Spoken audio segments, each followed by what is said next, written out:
Hello students. So here we are back again with the last two chapters that were remaining of footprints without feet. So the next chapter we are going to start here is the hack driver. So this entire story, the narrator of the story, he explains that after completing his graduating years, he started working with a famous law firm in his city, the place where he was living. He was working as an assistant clerk there, and he was not very happy with his job of serving the sermons, because sometimes he had to face the harsh situations while serving them. He could always go and he would not find the sermons he actually looked for. One day he got a task of serving the summon to Oliver Ludkins, and this person had to be found at a place called New Malines. So who was the key witness in some sort of case? He lived in a small town named New Malines. So this Oliver Ludkin belonged to a place that was known as New Malines. The narrator was very excited to visit the small and beautiful town, but his excitement ended by the dull appearance of the town. So he was not happy with what was the surroundings of that place, the New Malines. He was unhappy with it. So he saw the hack driver standing at the platform, who was very cheerful and nice. He went up to him and inquired about Oliver Ludkins, as he was new to the town and wanted to find him. So this hack driver, he was already waiting at the station for somebody to arrive. Maybe it was all a planned thing. So this Oliver Ludkins, he was standing, this hack driver was standing at the platform, and as soon as he saw the lawyer came up to him and asked that I want to look for Oliver Ludkins, and I don't know anything about this town, so please help me find him. So the driver told him that Oliver was a nasty man. So he owned debt of other people also. He was a very cunning and a clever person who never gave back or who never repaid the debt. He also cunningly extracted information from the lawyer that he needed Ludkins for some court case. So he was very clever and cunning. This hack driver was very clever actually. He spoke to the this lawyer in such a polite way and such a jolly way that he also got out the information that why the lawyer was searching for Oliver Ludkins. So a deal was cracked between both. He decided to hire Bill Hack. So this hack driver, he was known as Bill's Hack, and go on the search for Ludkins. Bill somehow traps the lawyer in the story, and they visit different places in search of Ludkins. So this hack driver, he takes the lawyer around the town and they visit different places in search of Ludkins. He always asks the lawyer, stay behind. He never asks lawyer to come in front, because if Oliver Ludkins sees the lawyer, he will disappear into thin air. So he asks the lawyer to stay behind Bill. They go to Fritz to catch Ludkins while playing poker, but tells them that he had gone to Gustav for a shave. So this was a barber's shop, the Gustav, and Fritz was a pool playing area they had. At Gustav, they weren't able to meet him, and they were told that someone saw him at the pool room. Here also somebody said that he left the pool room after buying the cigarettes. Now Bill described Ludkins as a cunning man and guessed that he must have gone to Grace for a shave. So this Bill, he is taking this lawyer to each and every place he supposed that Ludkins would be there. So he is taking him all around the places and all the areas where Ludkins could be found. So in the afternoon, Bill offered him to buy lunch for his wife, and it would be less costly than a restaurant. So they stopped at a area where there is street food available, and he asked that I need to buy some lunch for my wife, or you also take the lunch. Then they had lunch at the Wades Hill, which was a very beautiful place. By that time, the clerk was totally impressed by Bill's nice and cheery nature. So here he was just expecting that Bill will help him find Ludkins at any cost. So He had even started comparing village people to city people. So here the mind of the lawyer, it was distracted for a while, and he started thinking that this place, this New Mallians, this village, this small place is very much beautiful, and it is very different from the place he lived or the life of a city. So he started comparing the two lives, the life of a village and a city. Later on, they went to search for Lutkins at his mother's house on the basis of information delivered from one of his friends. Now here he is just trying to make lawyer comfortable. This bill is trying to make lawyer comfortable. He is also taking him to Lutkin's house, where he could be the last option where he could be found. There the lady was horrible. The mother reacted horribly, and they hurriedly left the place as she was about to attack them with a hot iron rod. At last, the lawyer had to leave without serving the summons to Lutkins. Now here he was not able to find Lutkin. He searched for him everywhere, and then his summon had failed.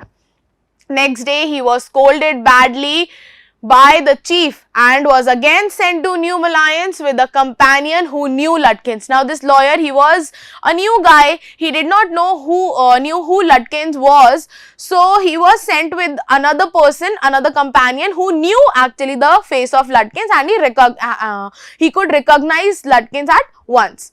So upon reaching the station, the clerk happily pointed out at Bill was such a helpful person to him. Search Lutkin. So this lawyer, he was telling his companion that this person is Bill, and he helped me search Lutkins everywhere. He helped me a lot.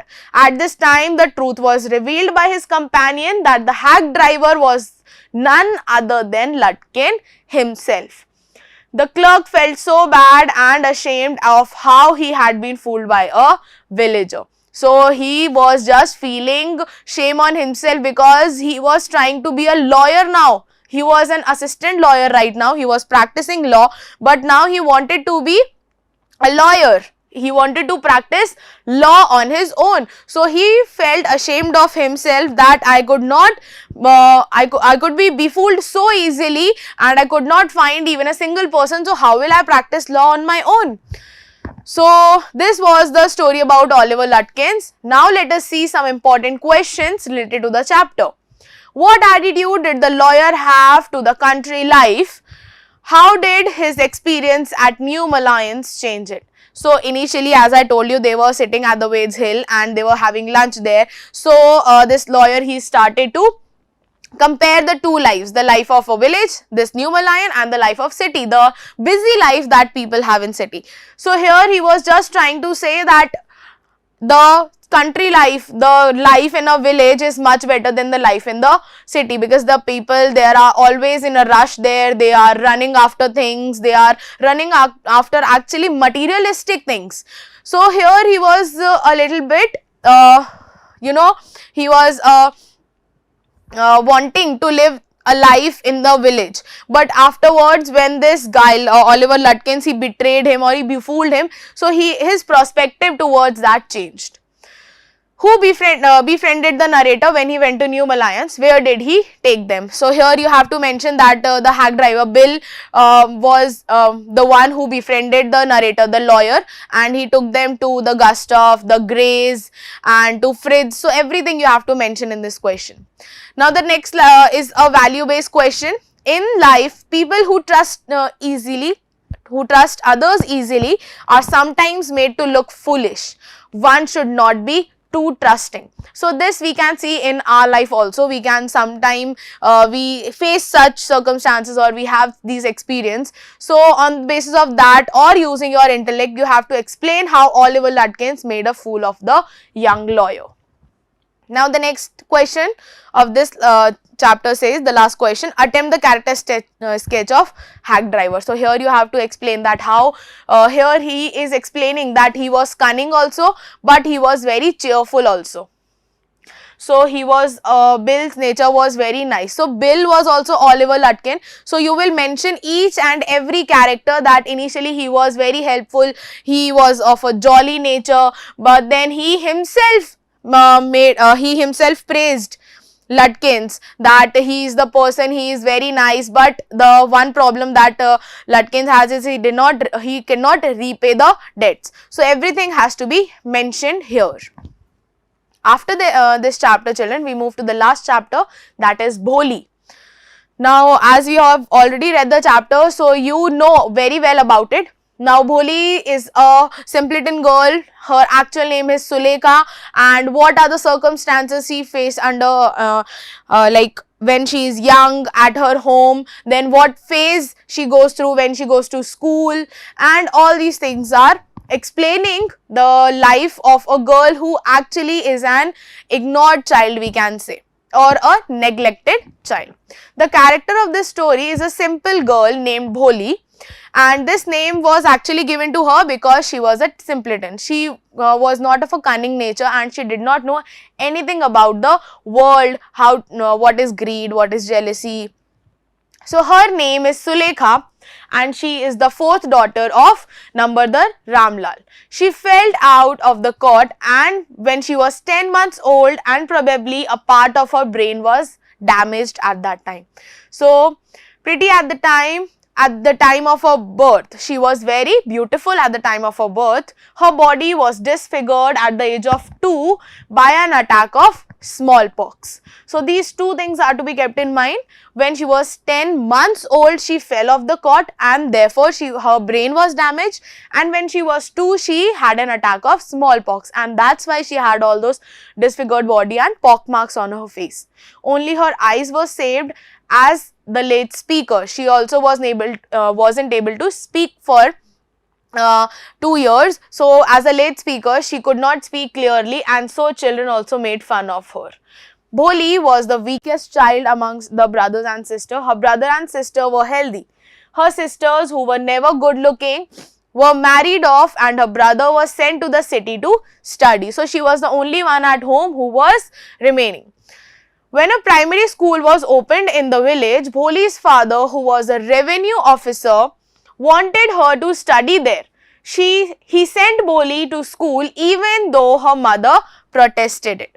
Her mother never wanted to send Bholi to school because she always said that what this simpleton girl will do, because she don't understand anything, she could not do anything, so she was always criticized. Initially, she protested. Who protested? Bholi protested to go to school and tried to run away from her father's hand because she remembered how their pet cow Lakshmi was turned out of the house and sold in the market. So she was supposing that the same would happen to her. But then, dressed in the new clothes, she was properly made to dress up, oil her hair, comb the hair. She was sent to school. Then she thought there that she was being taken to a better place than home. Now this could be a question itself. Why did Bholi think that she was being taken to a better place than home?